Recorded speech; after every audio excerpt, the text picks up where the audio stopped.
अस्सलाम वालेकुम।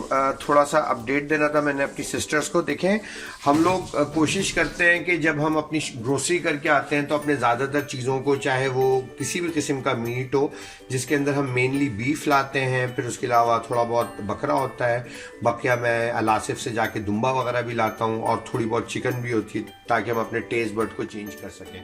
तो ये हम लोगों ने इस तरीके से इसको फ्रीज़ कर दिया था, इतना अच्छा खासा चिकन को चिकन टिक्का मसाला लगा के और अच्छे से इसके अंदर दही की मलाई वगैरह लगा के, तो हम इसको पकाने जा रहे हैं। और इंशाल्लाह ताला हमारी कोशिश होगी 1 से 2 टाइम में हम इसको खाएं।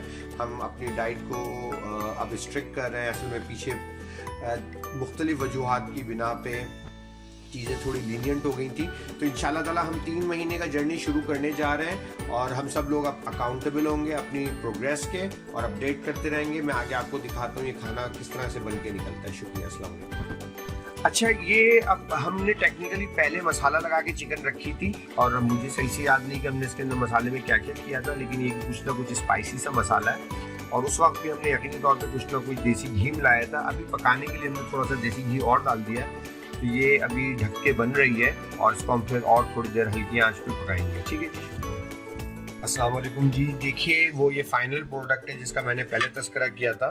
तो ये अगर देखें तो जो रोगन है ये फुल देसी घी है। तो इंशाल्लाह ताला मैं इसको यूटिलाइज करूँगा। और अमूमी तौर पे होता है कि रेड मीट मैं ज़्यादा कंजम्पशन करता हूँ, लेकिन दिल उकता जाता है।